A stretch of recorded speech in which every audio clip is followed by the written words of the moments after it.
요한 복음은 하나님의 그 사역, 이것이 여러분 개인적인 영생으로 이렇게 퍼져나가는 것, 이게 여러분 요한복음에는 이렇게 많이 여기에 신경을 많이 썼어요. 개인적인 구원이 영생에 이르게끔 이렇게 많이 이렇게 신경을 썼습니다. 그러나 공관복음, 마태, 마가, 누가 복음에는 하나님 영생이라고 하는 거, 우리가 읽었던 이 영생이라고 하는 거, 하나님이 우리를 사랑하여서 독생자 예수 그리스도를 통하여서 우리에게 주신 그 영생, 이것을 공관복음에서는 하나님 나라 저변적으로 아주 거시적이고 사회적인 그런 이 영향을 끼칠 수 있는 하나님 나라로 이렇게 이제 생각을 했어요. 그렇게 영생을 소개했고, 요한복음은 개인적으로 일어나는 이 영생, 개인적으로 일어나는 구원의 사건, 이걸 상당히 중요하게 생각했어요. 그러니 공관복음에서 이야기하고 있는 영생과 요한복음에서 이야기하고 있는 영생이 개념은 똑같지만 거기에 그걸 받아들여야 되는 그 영생이 퍼져나가야 되는 그 공간은 여러분 조금 이렇게 세밀하게 조금 달라요. 요한복음 개인부부터 이렇게 퍼져나가는 것을 이야기하는 것이고, 공관복음은 전체적으로 하나님 나라가 임하시고 그 통치 안에 계시면, 그 통치 아래 있으면 우리 모두 구원을 얻게 되는 그런 이 부분을 이렇게 해석을 해 나가는 것을 오늘 보게 됩니다. 요한복음 3장 16절은 그 앞부분에 보시면 니고데모가 나옵니다. 니고데모도 여러분 개인적인 영생에 대한 갈급함이 있어서 예수님께 나왔죠. 그래서 그 말씀이, 오늘 우리가 읽었던 이 말씀이 나오는 거예요. 그에 대한 대답으로 나오는 거예요. 오늘 본문 뒷부분을 보시면 사마리아 수가성의 한 여인이 나옵니다. 그 여인도 여러분 개인적인 영생의 문제를 가지고 하나님과 대화를 하게 되는, 예수님과 대화를 하게 되는 것을 보게 됩니다.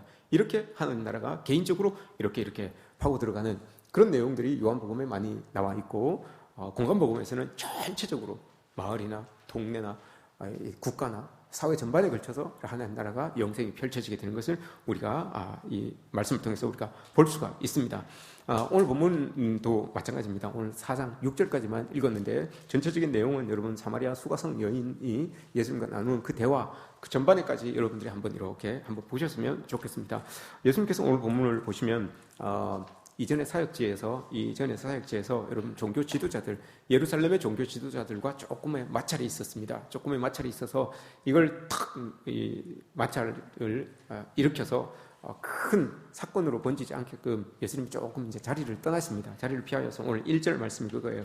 새를 베푸는 것이 요한보다 많다 하는 말을 바리새인들이 들은 줄을 주께 해서 진지라 이렇게 하고 3절 보시면 유대를 떠나서 다시 갈릴리로 가실새 막 이렇게 이 마찰이 좀 있어서 이 자리를 조금 피하시는 거예요. 조금 피하셔서 갈릴리로 이렇게 올라가시는 거죠. 근데 갈릴리로 가시는데 오늘 말씀을 보시면 사마리아를 통과하여야 하겠는지라 라고 이렇게 말합니다. 예루살렘 지도를 이렇게 보시고 3등분을 하면 제일 밑에 이 3등분을 하면 예루살렘과 사마리아와 갈릴리 이렇게 3등분을 할 수 있어요. 밑지방을 예루살렘으로 끊을 수 있고 중간을 사마리아로 끊을 수 있고 그 윗지방을 갈릴리로 끊을 수 있어요. 그러니 예루살렘에서 갈릴리로 가는 제일 짧은 길은 사마리아를 축 통과하면 되는 거예요. 사마리아를 통과해서 아래 위로 오가면 되는 거죠. 그런데 오늘 읽지는 않았지만 여러분 9절 말씀을 보세요. 9절 말씀을 보시면 끝에 유대인이 사마리아인과 상종하지 아니함이러라 라고 이렇게 이야기합니다. 유대인과 사마리아인들이 상종하지 않는 그런 사이가 되었어요. 그래서 서로 왕래가 없어요. 아무리 유대를 가고 싶어도 갈릴리를 가고 싶어도 또 사마리아와 유대에도 이 왕래가 잘 없어요. 상종을 하지 않는 거니까요. 않으니까요. 상종하지 않는 이유가 있습니다. 배경이 있죠. 옛날 이스라엘이 한 나라로 있지 않고 두 개로 이렇게 갈려져 있었을 때 역대 왕들이 있을 때 남유다 북이스라엘이었을 때 북이스라엘이 먼저 멸망을 하게 됩니다. 아수르에 의해서 멸망을 하게 되는데 주전 722년에 멸망을 합니다. 그때 아수르가 북이스라엘에 들어와서 북이스라엘의 그때의 수도가 사마리아였어요. 그것을 점령하고 난 다음에 통치를 하는데 혼혈 정책을 펴니다. 아수르에 있었던 사람들을 이주시켜서 사마리아로 이주시켜서 사마리아에 있는 사람들과 결혼을 하게 합니다. 그래서 이제 피가 섞이게 하는 거죠. 선민사상에 목숨을 걸고 있었던 이스라엘 백성들이 피가 섞인다는 건 이건 말도 안 되는 거예요. 그래서 피가 섞이고 나니까 밑에 있었던 남유다 백성들이 북쪽에 있었던 이스라엘 백성들을 보고 저건 사람도 아니다 라고 이렇게 이제 취급을 하기 시작한 거예요. 그때부터 이제 조금 남유다 북이스라엘 사이에 관계가 이렇게 조금 벌어지기 시작했던 거예요. 그리고 난 다음에 남유다도 망하고 다 포로로 끌려갔어요. 남유다도 바벨론이 망하고 북이스라엘도 망하고 해서 포로로 다 끌려갔잖아요. 포로로 끌려가고 나서 70년이 다 차고 난 다음에 이들이 다 돌아옵니다. 스룹바벨을 필두로 해서 다 돌아옵니다. 다 돌아와서 에스라, 느헤미야를 보면 성전을 재건합니다. 성벽도 재건하고 성전도 재건하고 하는데 이스라엘 백성들이 막 마음을 모아서 성전 건축을 막 시작합니다. 성벽도 세우고 막 하죠. 그런데 에스라 4장을 보시면 사마리아인들이, 포로에서 돌아온 사마리아인들이 우리도 같이 동참할게요 라고 합니다. 그랬더니 기존에 성전을 짓던 사람들이, 성벽을 쌓던 사람들이 뭐라고 합니까? 당신들은 피가 섞여서 안 됩니다 라고 이렇게 이야기를 합니다.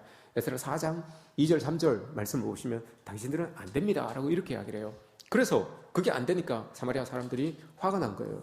그래서 성전을 건축하는 것을 방해합니다. 성벽 성적 건축하는 걸 방해해요. 그리고 난 다음에 그 이후로 관계가 이제 뚝 떨어지는 거예요. 급격하게 냉전 상태가 되는 거예요. 이 이후로 여러분 이들은 상종하지 않는 관계가 되었어요. 와서 성전 짓는데 그게 여러분 얼마나 오랜 시간이 걸렸습니까? 얼마나 오랜 시간이 지났음에도 불구하고 피가 섞였다라고 하는 그 선입견, 그 생각이 사로잡혀 있어서 70년이 지나고 난 다음에도 그 관계가 회복되지 않아요. 점점 더 그 관계는 멀어지게 되는, 그 틈은 점점 더 벌어지게 되는 그런 일이 일어난 거예요. 그게 여러분 지금까지도 있어져요. 지금까지도. 신약 성경까지도 500년, 600년, 1000년이 지나고 계속해서 그 사이가 계속해서 이어지고 있는 것을 우리가 보게 되잖아요. 작은 그 한 일 때문에 이런 일들이 지금까지도 벌어지고 있는 이 모습이 있습니다. 그런데 오늘 예수님께서 말씀하시기를 내가 갈릴리를 통과하여야 하겠는지라 라고 이렇게 이야기를 합니다. 갈릴리를 통과하여야 하겠는지라 라고 합니다. 이 통과하다라고 하는 이 말, 하겠다라고 하는 말, 에데이라고 하는 말입니다. 내가 기필코 나는 저기 가야 되겠습니다. 이 말이에요. 기필코 나는 의지를 가지고 나는 가야 되겠습니다. 이 말을 하고 있는 거예요. 예수님께서. 그냥 길이 짧으니까 가야 됩니다. 이게 아니라 나는 기필코 나는 저기로 가야 되겠습니다. 라고 이렇게 말하는 거예요. 왜? 사람들이 다 상종도 하지 않는 그 지역인데 예수님은 굳이 유대인인 예수님께서 굳이 그곳을 가실까? 이유가 있죠. 두 가지 이유가 있습니다.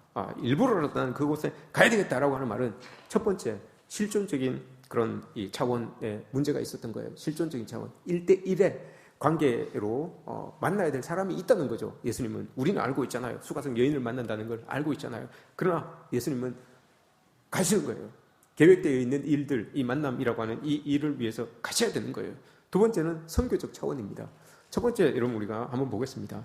실존적 차원에서 예수님이 꼭 그 사마리아를 통과해서 가셔야 되는 이유를 우리가 한번 보겠습니다.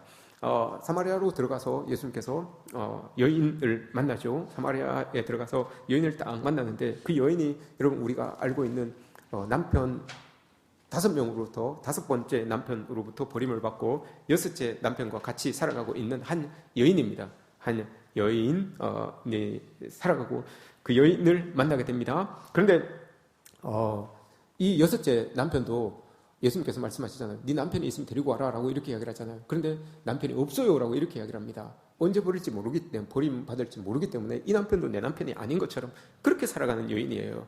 참 기구하죠. 마음이, 또 인생이 참 기구한 그런 인생을 살아가는 이 여인이에요. 이 여인의 삶이 왜 이렇게 되었는지 여러분 성경은 자세하게 말해주지 않아요. 이렇게 해서 이 여인이 이렇게 지금 이런 이 처지에 와 있습니다라고 이렇게 말씀을 해주지 않아요. 그러나 우리가 성경을 이렇게 찾아보면 왜 여인이 이렇게까지 될 수밖에 없구나라는 것을 우리가 좀 유추해낼 수는 있어요. 추측해낼 수는 있습니다. 당시 결혼 문화나 또 결혼 제도나 결혼 문화 이런 것들을 찾아보면 우리가 이 여인이 이런 상황이었구나라는 것을 우리 조금은 알 수가 있게 되는 거죠. 신명기 23장, 24장을 보시면 여러분 1절을 보시면 아내는 수치 세는 일을 남편에게 발견이 되면 이혼 정서를 써서 내쫓기게 됩니다. 자기 집으로 돌아가게 됩니다. 이혼 정서를 써서 자기 집으로 돌아가십시오라고 이렇게 이야기를 합니다. 신명기 24장에서 수치되는 일이 발견되었을 때, 그때 여러분 신명기 24장에서 수치되는 일은 딴 게 없어요. 딱 한 가지밖에 없어요. 성적으로 문제가 있었을 때, 이게 이제 여자의 수치되는 일이었어요. 그 일이 남편에게 발견이 되었을 때 남편은 이혼 정서를 써줍니다. 그래서 당신이 이제 나하고 관계 없으니까 돌아가세요라고 이렇게 이야기하는 거예요. 최소한의 그의 삶을 보장하기 위하여서 여러분 이혼 정서를 써주는 거예요. 그리고 삶의 자리를 자기 집으로 돌아가라라고 이렇게 말을 했던 겁니다. 그런데 신명기 24장은 결혼에 대한 내용인데 이 이혼 정수를 써주는 이걸 여러분 율법학자들이 이걸 해석을 조금 확대합니다. 해석을 조금 확대해서 수치되는 일이라고 하는 여기에 조항을 많이 집어넣습니다. 수치되는 일은 당시에 여러분 딱 한 가지밖에 없었어요. 여인이 성적으로 문제가 있었을 때 이게 딱 수치되는 일이었어요. 그런데 남성 중심의 사회다 보니까 남성의 편의를, 남성의 유익을 도모하기 위해서 율법학자들이 이걸 다 해석을 확대해버립니다. 그래서 내용이 수치되는 일의 내용이 이만큼 늘어납니다. 예를 들어서 밥을 짓다가 밥을 태웠어요. 이것도 수치되는 일이에요. 남편은 진밥을 좋아하는데 맨날 여자가 꼬둔밥을 하는 거예요. 이것도 수치되는 일이에요.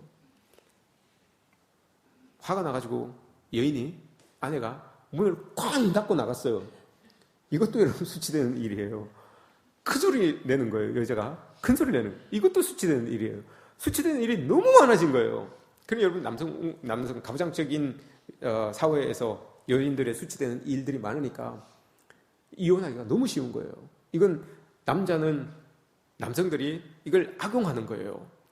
자꾸 마음에 안 들면 꼬투리를 잡아서 이혼 정서를 써서 내보내는 거예요. 그리고 자기는 또 다른 여인을 맞아들이고 또 그 여인과 살다가 조금 뭐가 안 맞고 하면 이혼 정서를 써서 수치되는 일이다라고 해서 이혼 정서를 써서 또 내보내고, 이런 일들이 비일비재하게 일어나는 거예요.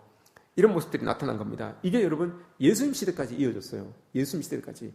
마가복음 10장에 보시면 여러분 예수님이 이런 말씀을 하시죠. 우리가 하나님께서 세워주신 가정은 쪼갤 수 없습니다. 헤어질 수 없습니다. 10장 9절에서, 마가복음 10장 9절에서 우리가 나눌 수 없습니다. 사람의 힘으로 나눌 수 없습니다. 라고 이렇게 말씀하시잖아요. 그 말씀을 여러분 원래는 결혼 때문에 이야기하신 게 아니라 요거 때문에 그런 거예요. 마가복음 10장에 보시면 예수님께서 이런 말씀을 하십니다. 그들의 마음이 완악한 것을 아시고 라고 이렇게 이야기합니다. 그들의 마음이 완악함을 아시고, 마가복음 10장 5절에서 그렇게 합니다. 이 마음의 완악함이라고 하는 게 이 말이에요, 여러분. 자기 마음대로 수치되는 일을 자기 마음대로 해석하심을 아시고, 이 뜻이에요. 그래서 수치되는 일이 막 자기 마음대로 해석해서 이것도 수치되고 하니까 내 마음에 안 되니까 딴 사람 받아들여야 되겠다, 이렇게 하니까 예수님께서 그것을 아시고 10장 9절에서 그렇게 딱 말씀하시는 거예요. 하나님께서 짝지어준 사람을 하나님에서 짝지어준 것을 사람이 나눌 수 없다라고 이렇게 딱 하는 거예요. 수치되는 일이 아무리 일어나도 그것으로 인하여서 나눠질 수 없다라고 이렇게 하나님께서 딱 못 박으신 거예요. 그래서 그 말씀이 나온 거예요. 그 결혼 주례로 하라고 그 말이 나온 게 아니라 그런 상황 속에서 이게 나온 거예요. 너무 쉽게 남편들이 이혼 정서를 써서 다른 사람을 맞아 들이려고 하니까 너무 쉽게 사회 전반에 저변에 그런 문화들이 깔리니까 이게 아닌 거예요. 그래서 하나님께서 작정해 준 것을 사람이 나눌 수 없다라고 이렇게 말씀을 하신 겁니다. 이게 아무리 그래도 여러분, 이 여인은 벌써 6번째잖아요. 6번째는 이게 가능했겠습니까? 가능해요, 여러분. 이때는 우리도 옛날 시대 때 그랬지만 이때는 여러분 초혼을 15살부터 했다고 합니다. 15살 때부터 했다고 하니 여러분 이게 가능한 거예요. 15살 때부터 결혼을 해서 살다가 마음에 안 드니까 버리고, 그럼 17살, 18살, 19살, 20살 뭐 많이 이렇게 돼도 가능하다는 거죠. 이런 상황에 지금 와 있는 거예요, 이 여인이. 그런데 여러분 우리가 생각해야 될 것은 이 여인이 여러분 6번째 지금 남편과 살아가고 있잖아요. 그럼 여러분들한테 이건 이때 당시를 생각하는 거예요. 이때 당시. 지금 이렇게 이야기하면 여러분 돌맞습니다. 이렇게 지금 이야기를 하는 게 아니에요. 그때 당시를 이야기하는 거예요. 15살 여인이 이런 남편과 결혼을 합니다. 근데 한 번 이혼을 했어요. 한번 이제 이혼 정서를 가지고 집으로 돌아왔어요. 그리고 난 다음에 한 1년이 지났다고 합시다. 16세 된 여인이 다른 남편과 결혼을 합니다. 그리고 그 다음 또 한 번 헤어졌어요. 그리고 17세 된 이 여인이 또 남자와 결혼을 합니다. 여러분, 갈수록, 시간이 지날수록, 이혼의 횟수가 많아질수록, 버려짐의 횟수가 많아질수록, 여러분, 이 여인이 선택할 수 있는 폭은 좁아져요. 선택할 수 있는 폭은 여러분, 작아집니다. 남편도 마찬가지입니다, 여러분. 남편도 자기가 6번째 남편이라고 하는 것은 톰 켈러 목사님의 책에 의하면 6번째 남편이라고 하는 것은 여러분 이 남편도 자기가 여러분 가진 게 많고 재력이 있고 사람들에게 명성도 있고 하면 첫 번째 남편으로서 좋은 여인을 구할 수 있습니다. 얻을 수 있습니다. 그런데 벌써 여섯 번째 남편이라고 하는 것은 이 남편도 사회적으로 힘이 별로 없어요. 가진 것도 별로 없고요. 그런 상황에 있는데 여섯 번째 이혼 정서를 가진 여인이 있기 때문에 내 형편도 당신 형편과 비슷합니다라는 그런 의미에서 여러분 이 여인을 받아들였다라고 이렇게 해석을 합니다. 여섯 번째 남편도 여러분 사회 속에서 별 힘이 없는 사람이에요. 어려운 상황 속에 있는 사람이에요. 그러니 비슷하게 이 여인과 처지를 같이 했죠. 그럼에도 여인이 여러분 남편을 만난다는 것은 어떤 상황이든 남편을 만난다는 것은 지금 홀로 자기 혼자 있는 상황보다는 나은 거예요. 왜냐하면 이때 여인은 여러분 아무 주권도 없고 아무런 사람들에게 인정받을 수 있는 뭔가도 아무것도 없잖아요. 홀로 된 여인이에요. 진짜 홀로 있는 여인이에요. 그러니 이 여인이 남편이라도 누구에게 귀속이 된다면 그래도 그 남편이 내 힘이 되어주는 사람이에요. 아무리 부족하고 없는 사람일지라도. 그런 상황 때문에 이 여인이 아마 결혼을 했던 것 같아요. 여섯 번째 남편과 동거를 하고 있는 것, 살고 있는 것이라고 이렇게 이야기를 합니다. 그러나 형편은 여러분 너무너무 어려워요. 둘 다 너무너무 어려운 그런 상황이에요. 경제적인 활동을 할 수도 없는 노릇이고 혼자 이 어려움을 감당해야 되는, 근근히 하루를 버텨내는 그런 이 삶을 살아가고 있는 거예요. 경제적으로도 버림받았고 사회 속에서도 여러분 영향력을 끼치며 살아갈 수 없는 그런 여인의 모습인 거예요. 이 여인의 여러분 오늘 여인의 모습을 보면서 또 하나를 느낄 수 있잖아요. 이 여인은 여러분 오늘 본문 말씀을 보시면 6시에 여러분 물을 뜨러 나와요. 우물가에 물을 뜨러 6시에 나오면 6시는 몇 시라고 했습니까 여러분? 12시예요. 땡볕이에요. 땡볕에 물 뜨러 가면 해 떨어지고 아니면 해 뜨기 전에 시원할 때 가서 물 뜨고 하잖아요. 그 우물이라고 하는 것이 여러분 어떤 곳입니까? 그것은 옛날에 어른들이, 이때도 마찬가지입니다. 옛날에 어른들이 모여서 빨래하고 이야기 나누고 뭐 이런 곳이잖아요. 그래서 스트레스가 있어도 여러분 이 우물가에 가서 사람들이 서로 이야기를 주고받으면서 정보도 얻고 흉도 보고 이렇게 하면서 좀 스트레스를 풀어요. 빨래백 갖다 놓고 막 빨래방망이를 막 때리잖아요. 빨래를 남편 얼굴 삼아 막 이렇게 스트레스, 그거 여러분 근거가 있는 말이에요. 옛날에 그렇게 빨래방망이로 빨래 두드리면서 사시던 그런 분들이 여러분 정신적으로 질환이 별로 더 없어요. 요즘에 빨래방망이 사용하지 않고 세탁기 돌리는 그런 세대보다 정신질환이 여러분 더 없어요. 왜냐하면 그 때리면서 스트레스를 풀기 때문에 그런 거예요. 그게 진짜 뭐 남편의 얼굴인지 아닌지는 모르겠지만 때리면서 스트레스를 풀기 때문에 정신질환이 그때가 더 없었어요. 그랬습니다. 근데 이 여인이 여러분 6시에 땡볕에 물을 퍼러 나왔어요. 아무도 없어요. 그렇다는 상황은 여러분 뭘 말해줍니까? 이 여인은 여러분 부정한 사마리아 동네에 있으면서 동네 사람들에게도 부정당하는 사람이에요. 동네 사람들과도 어울리지 못하는 사람이에요. 왜? 어떤 이유인지는 모르겠지만 동네 사람들에게도 여러분 가까이 가지 못하는 그런 여인의 모습인 거예요. 그러니 여러분 얼마나 외롭겠습니까? 얼마나 혼자 된 그런 속에 있겠습니까? 누구라도 만나면 이런 상황을 이야기하면 조금이라도 나을 텐데 아마 속 터져 죽을 거예요. 아마 이런 상황에. 근데 이 여인이 예수 그리스도를 탁 만납니다. 하나님을 떠난 이 여인은 여러분 하나님을 떠나 있는 모든 사람들을 이야기하는 거예요. 이 여인만, 수가성의 여인만 이야기하는 게 아니라 하나님을 떠난 여러분 이 땅을 살아가고 있는 이 야곱의 우물 몇 개를 가지고 있는 사람들이라도 하나님을 떠나 있으면 여러분 이렇게밖에 되지 않아요. 이런 상황밖에 되지 않습니다. 외롭고 쓸쓸하고 언제 버려질지 모르고 또 내가 가진 것으로 만족함을 얻을 수 모르고 늘 가진 것이 있지만 최소한 이것을 가지고 있지만 이것조차도 나에게 목마름이 되는 그런 나를 힘들게 만드는, 어렵게 만드는, 목마르게 만드는 것이 될 수밖에 없다는 것을 오늘 수가성 여인이 우리 이 땅을 살아가고 있는 그리스도 밖에 있는 사람들의 모습을 지금 보여주고 있는 거예요. 이게 여러분 하나님 앞에 서 있는, 하나님을 떠나 있는 인간 실존의 모습이에요. 인간 실존이 여러분 다 이래요. 삶의 모습이 다양하고 그냥 다를 뿐이지, 이 땅을 살아가는 사람들이 다를 뿐이지 하나님을 떠나 있는 존재는 여러분 수가성 여인 못지 않습니다. 이런 삶밖에 되지 않는 것, 목마름과 갈증이 있는 존재들이라는 것을 오늘 수가성 여인을 통해서 우리에게 보여주는 거예요. 예수님께서 그 여인을 만나서 물 좀 주십시오 라고 이렇게 이야기를 합니다. 여인이 여러분 뭐라고 이야기를 합니까? 9절에서 아니 어찌하여 사마리아 여인이 나에게 당신이, 가만히 보니 당신이 유대인인 것 같은데 당신이 나에게 물을 달라고 합니까? 하고 이렇게 툭 이야기를 해요. 이 여인이 여러분 6번 결혼한 여인이라서 그런지는 몰라도 여러분 지금 오늘 우리 읽은 본문에 이건 문어체로 이렇게 기록을 해 놓은 거잖아요. 이걸 여러분 구어체로 이렇게 다른 번역본을 이렇게 보시면 참 이 여인이 참 말을 참 퉁명스럽게 한다라고 이렇게 느낄 수 있어요.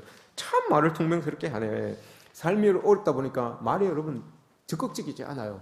말에 여러분 적대적인 감정이 섞여져 있고 부정적인 감정이 섞여져 있고 퉁명스럽고 짜증 섞여 있고 이런 말을 여인이 툭 뱉어요. 물 좀 주실 수 있어요 라고 이렇게 예수님께서 말씀하시니까 이 여인이 그럽니다. 이렇게 보면서 우리 같으면 그냥 바가지 그냥 툭 던져줬겠죠.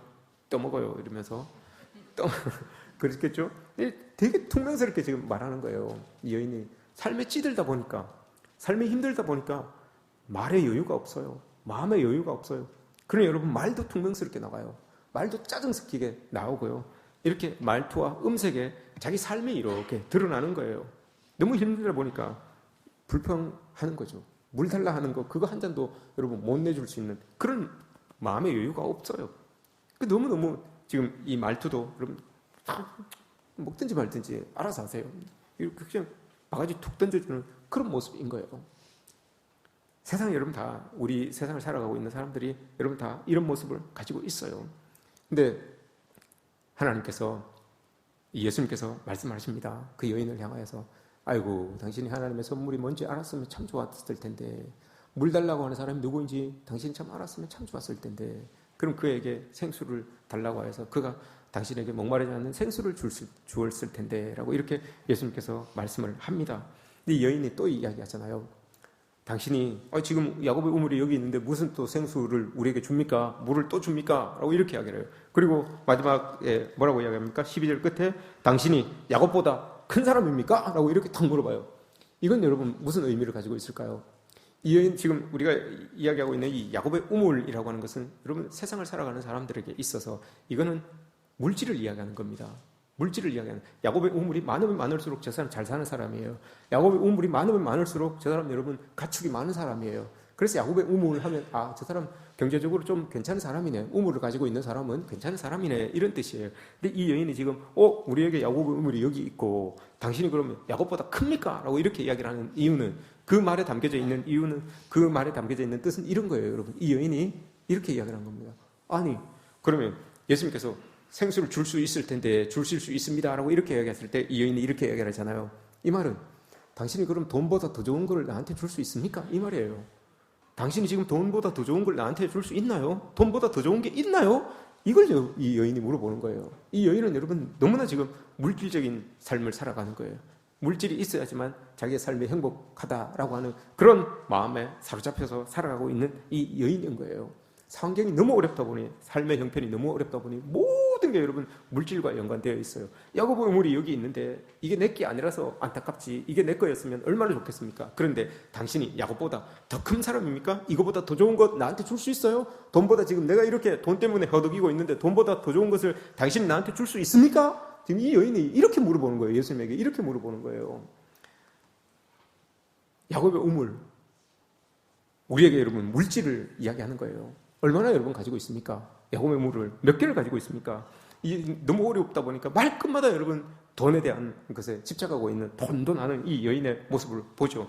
이 여인은 여러분 남편도 자기 삶도 인생도 야곱의 우물처럼 온전히 취한 게 아무것도 없어요. 자기 인생도 그렇고요. 남편도 그렇고요.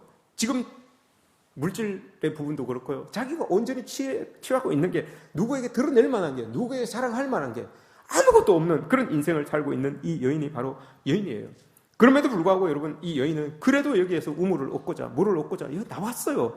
나와가지고 또 나와서 여기에서 야곱의 우물을 취하려고 합니다. 그러나 여러분 여기에서 취할 수 있는 게 없어요. 이런 마음을 가지고는 야곱의 우물을 통하여서 우리의 마음에 위로를 얻고 평안을 얻을 수가 없어요. 인생의 답을 얻을 수가 없는 것이 여러분 바로 이 야곱의 우물가예요. 이 야곱의 우물가에 쭉 모여 있으면 여러분 뭔가를 얻을 수 있을 것 같죠. 야곱의 우물을 지고 있으면 여러분 우리의 마음속에 평안이 임할 것 같고 근심이 없어질 것 같죠. 그러나 여러분 그렇지 않아요.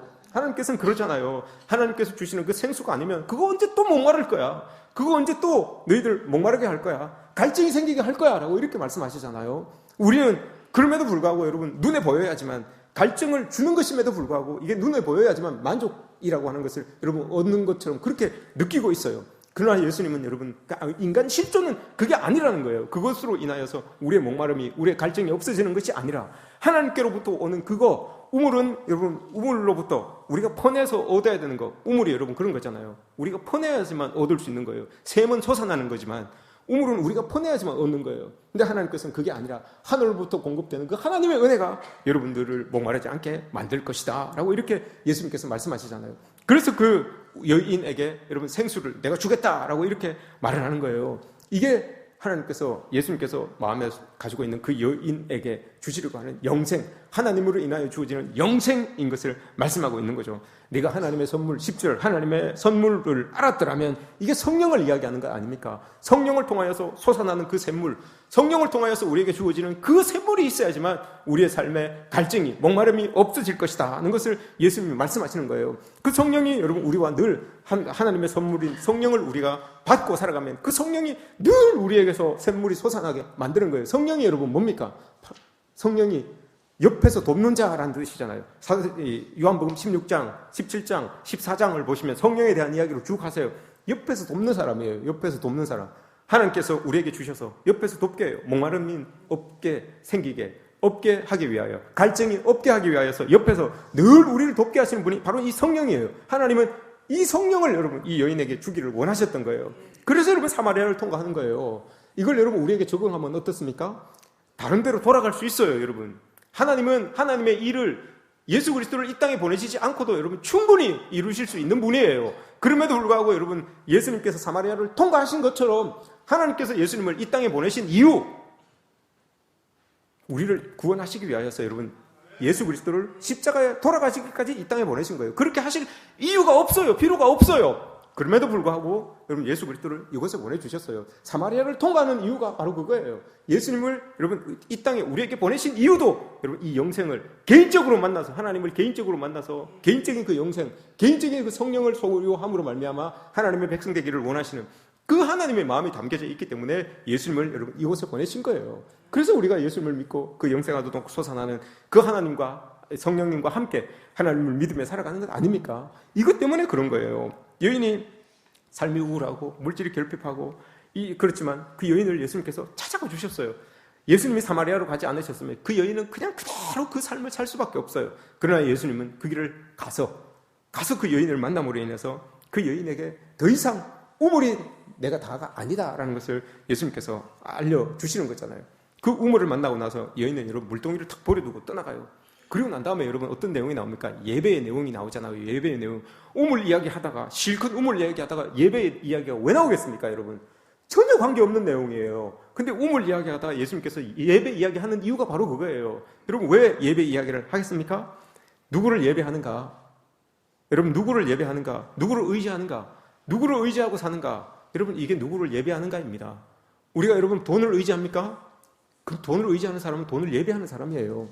자녀를 여러분 의지합니까? 그럼 그 사람은 여러분 자녀를 예배하는 사람이에요. 오늘 여기에서 이야기하는 이 여인은 여러분 우물을 섬겼던, 우물을 가지고 싶었던, 우물을 예배했던 사람이에요. 그러나 그 우물이 아니라 예수 그리스도께서 주시는 그 성령, 하나님을 알고 난 이후에 물동이를 버려버리잖아요. 나는 이제 우물을 섬기는 자가 아니라 하나님을 섬기는 자로, 예수 그리스도를 섬기는 자로 이렇게 바뀌어지는 것, 이게 지금 이 과정 속에서 나오는 거예요. 그래서 예배 이야기를 하는 거예요. 예배 이야기가 뜬금없이 나오는 게 아니라 네가 지금까지 섬기고 있었던 것, 네가 지금까지 예배 드리고 있었던 것은 우물이었다, 물질이었다. 그러나 그게 아니라 너에게 더 이상 목마르지 않게 하시는 그 하나님, 그 성령님을 이제 예배하는 자로다. 그걸 뜻하기 위해서 예배에 대한 이야기가 나오는 거예요, 여러분. 우리도 여러분 마찬가지입니다. 우리가 아무리 이 안에서 하나님을 예배하고 경배하며 찬양하며 그렇게 지내지만 삶의 자리에 돌아가서 이 하나님이 아닌, 예수님이 아닌 물질을 여러분 우리가 사랑하며 섬기고 있다면 우리는 물질을 예배하는 사람들입니다. 다른 어떤 유익들을, 다른 이익들을, 다른 명예를, 다른 권세를 여러분 우리가 추종하며 살아가는 사람들이라면 교회에서 예배는 드리지만 온전히 하나님을 예배하는 자가 아니라 그 우리가 추종하는 권력을 예배하는 사람이라는 것을 오늘 말씀이 우리에게 보여주고 있는 거예요. 그러니 여러분 우리가 하나님 앞에 온전히 예배 드리는 사람들은 이 예배의 모습 그대로 삶의 자리에서 하나님을 섬기며 하나님의 백성답게 살아가는 것, 자연스럽게 이어져야 되는 것, 이걸 지금 오늘 말씀에서 이야기를 해주고 있는 겁니다. 우리 진짜 여러분 하나님을 섬기는 예배자로서 저 세상 밖에서도, 세상에서도, 교회 밖에서도 여러분 예배자의 모습 온전히 드러내면서 그렇게 살아가고 있는지 오늘 스스로에게 여러분 이 질문을 던질 수 있는 그런 저와 여러분들이 되었으면 좋겠습니다. 니고데모도 여러분 요한복음 3장 16절 앞에 있는 니고데모도 여러분 예수님께 찾아옵니다. 그리고 이 여인도 여러분 예수님을 만납니다. 공통점이 있죠. 잘 사는 니고데모, 명예가 있었던 니고데모, 여러분 유대교를 섬겼던 니고데모예요. 근데 이 여인은 혼합종교를 섬겼던 여인이에요. 가진 것도 아무것도 없어요. 그러나 여러분 명예도 없어요. 아무것도 없어요. 많이 가진 니고데모나 아무것도 없는 이 여인아, 여러분 예수 그리스도를 인해서 영생이 필요한다는 건 똑같아요. 우리도 마찬가지입니다. 여러분 많이 가진 누구도 아무것도 없는 누구도 이들에게 여러분 똑같이 영생은 필요합니다. 그래서 예수 그리스도가 여러분 이 땅에 오신 거예요. 잘 사는 사람들을, 좋은 사람들을 위해서만 예수님이 오신 게 아니고요. 없고 힘든 사람들만을 위해서 오신 것도 아니고요. 예수님은 모두를 위해서 이 땅에 오셨다는 것을 여러분 우리가 기억해야 되는 거예요. 그래서 여러분 예배를 드리는 거예요. 그렇게 우리를 사랑하여서 예수 그리스도를 보내주신 그 하나님, 그 명령에 순종하여서 우리에게 오셔서 우리에게 영생을 주신 그 예수 그리스도, 그 두 기둥, 이 두 분을 예배하며 이 두 분을 여러분 섬겨드리며 이 두 분을 높이는 거, 이게 예배예요, 여러분. 그래서 오늘 여기에서 이야기를 하는 거예요. 예배에 대한 이야기를 하고 있는 겁니다. 이런 모습들 여러분 우리에게 있었으면 좋겠습니다. 또 하나는 선교적인 관점이에요. 예루살렘, 사마리아로 간 이유는 선교적인 사명이 있었던 거예요. 왜냐? 여러분 보세요. 사도행전 1장 8절에서 뭐라고 합니까? 유대와 사마리아와 땅끝까지 이르러 온 유대와 예루살렘과 온 유다와 사마리아와 땅끝까지 이르러 내 증인이 되리라라고 이렇게 예수님 말씀하셨잖아요. 사마리아 땅끝까지 가려면 여러분 사마리아를 통과해야 돼요. 유다를 지나서 사마리아를 통과해야지만 땅끝까지 갈 수가 있는 거예요. 복음이 사마리아를 통과해야지만 여러분 더 멀리 땅끝으로 퍼져나갈 수가 있어요. 말씀을 사도행전을 비추어서 여러분 이 말씀을 한번 보십시오. 사도행전 8장에 보시면 여러분 8장 1절을 보시면 그날에라고 이렇게 시작을 합니다. 그날은 예루살렘 교회가 핍박을 받은 날이에요. 핍박을 받은 그런 상황이에요. 그때 성도들이 막 이렇게 흩어지잖아요. 흩어져 있는 교인들 중에, 흩어진 사람들 중에 빌립이라고 하는 사람이 나갑니다. 이 사도행전 8장에 5절부터 8절까지 보시면 빌립이 사마리아를 갑니다. 사마리아에 가서 하나님의 복음을 전하잖아요. 상종도 안 하는 그곳에 여러분 빌립이 가요. 빌립이 사마리아에 가가지고 하나님의 복음을 전합니다. 그랬더니 여러분 어떤 일이 일어납니까? 사마리아 사람들 상종도 안 하는 사람들이었어요. 아유, 저 사람들 늘 내 생각 밖에 있는 사람들이었어요. 그런데 거기에 가서 빌립이 복음을 전하니 어떤 일들이 일어납니까? 복음을 전하고 복음들을 받아듣고 사마리아 사람들이 복음을 받아듣고 따르니 병자가 낫고 더러운 귀신 들린 자가 회복되고 그곳에 성령의 충만한 기쁨이 임하더라라고 이렇게 기록하고 있잖아요. 상종도 안 하던 사람들에게 복음이 전해지니 여러분 그 사람들에게서 이 큰 일들이 일어납니다. 이런 큰 일들이 일어나요. 사마리아에 가서 사마리아를 복음화시켰어요. 그리고 사도행전 9장, 10장, 11장을 보세요. 이방인들에게 복음이 전해지는 그 과정들이 쭉 나타나 있잖아요. 9장 31절에 보시면 사마리아와 유다와 갈릴리에 교회가 생깁니다, 여러분. 교회가 생겨서 그 교회가 커지게 되는 그런 모습이 나타나요. 9장 31절을 보시면 갈릴리와 유다와 사마리아에 교회가 있고 그 교회가 던던히 서가더라 내용이 나오죠. 이런 일들이 일어나요. 사마리아에 건너뛰었던, 늘 상종하지 않았던 그곳에 여러분 이 복음이 들어가잖아요. 10장에 베드로가 여러분 고넬료를 만납니다. 고넬료를 만나서 축복해서 그곳에 또 부흥의 은혜가 일어나잖아요. 11장에 구브로와 구레네 몇 사람이 안디옥에 갑니다. 그 사람들로 여러분 기반이 되어서 안디옥 교회가 일어나잖아요. 이렇게 여러분 사마리아를 지나가야지만 복음은 땅끝까지 가게 되어 있는 거예요. 그래서 예수님께서 사마리아로 들어간 겁니다. 여러분 이걸 또 우리에게 적용하면 어떻게 됩니까? 사마리아, 늘 내 밖에 있는 사람이 있죠. 내 관심 밖에 있는 사람이 있습니다. 늘 내 마음 밖에 있는 사람이 있어요. 상종도 하지 않는 사람이 있어요. 상종도 못할 사람으로 여기는 사람들이 있어요. 여러분 복음은 그 사람을 뚫고 가야 됩니다.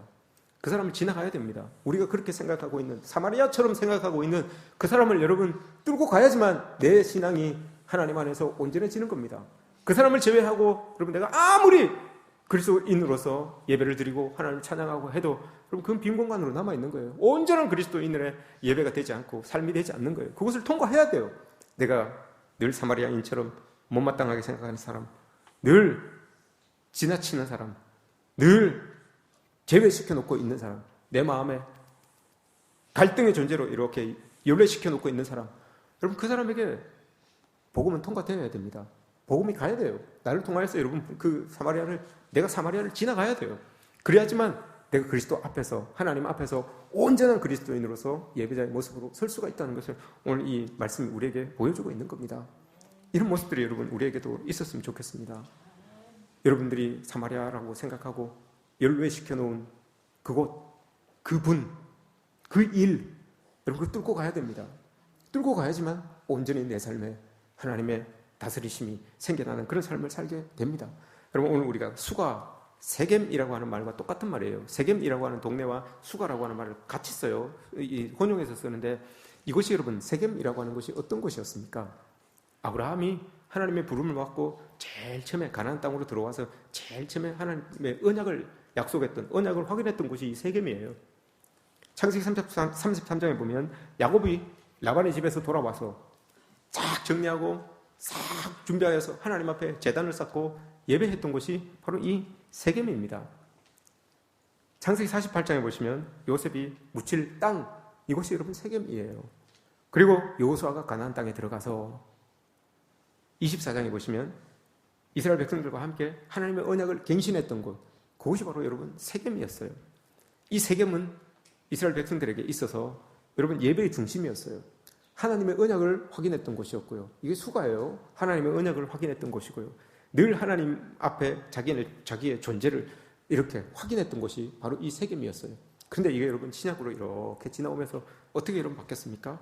수가라고 하는 말의 뜻이 술 취함입니다. 거짓이라고 하는 뜻이에요. 어떻게 해서 이렇게 됐을까요, 여러분?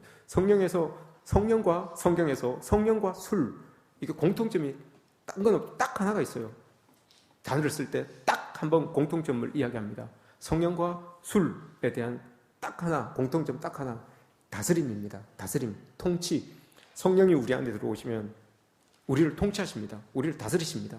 근데 에베소서에서 술 취하지 말라라고 할 때 그때 이야기하는 게 술에 취하면 어떻게 된다고요? 성령이 우리를 다스리는 것이 아니라 술 기운이 우리를 다스린다라고 합니다. 그게 같은 점이에요. 통치하단 말이에요. 여기에서 여러분 수가가 어떤 뜻이라고요? 술 취하다. 성령의 다스리심이 아니라 엉뚱한 다스림. 이야기했죠. 여기에서 야곱의 우물이 나를 다스리는 거예요. 재정이 나를, 물질이 나를 다스리는 거예요. 다른 어떤 것들이 나를 다스리는 거예요. 그러다 보니 수가가 여러분 이렇게 되었어요. 하나님과 나를 확인했던 곳, 언약을 확인했던 곳, 예배가 드려졌던 그곳이 여러분 이제는 바뀌어서 술 취한 곳이 되었어요. 이제는 다른 것들이 나를 다스려요. 물질이 나를 다스리고 엉뚱한 것들이 나를 다스리는 그런 공간으로 이 수가, 세겜이라고 하는 것이 바뀌어졌어요. 그래서 예수님께서는 이곳에 오셔서 다시 그 예배를 회복하심으로 성령이 너를 다스리게 하셔서 너 인생이 없을지라도, 아무것도 없을지라도, 손에 잡히는 게 아무것도 없을지라도 성령이 너를 다스리게 하시는 그런 인생을 살게 하시겠다라는 그런 마음으로 여러분 예수님은 이 수가 사마리아를 지나가고 있는 거예요. 여러분 우리가 이런 은혜를 하나님 앞에 간구하면서 또 그 은혜를 받아 누리며 살아가는 우리들이 되었으면 좋겠습니다. 다른 어떤 것도 여러분 우리를 통치하게 하면 안 됩니다. 다른 어떤 것들도 여러분 우리를 다스리게 하면 안 됩니다. 예수 그리스도가, 성령 하나님이 우리를 다스림으로 말미암아 아무것도 없는 상황 속에서도 하나님을 예배하며 찬양하며 그렇게 주님을 따라갈 수 있는 우리들이 되어야 되는 것이죠. 이것이 오늘 우리에게 주시는 하나님의 교훈입니다. 아무리 목마른 인생일지라도 여러분 다른 것들로 나를 통치하게 만들지 마십시오. 아무리 여러분 갈증나는 인생일지라도 다른 어떤 것들이 나를 주장하여서 내가 그것을 예배하는 어리석은 자가 되지 마십시오. 온전히 나를 위하여 이 땅에 오신 예수 그리스도, 그분을 예배하며 그분이 주시는 생수를 맛보며 나의 목마름을 해결하며 살아가시는 저와 여러분들 되시기를 주님의 이름으로 축복합니다.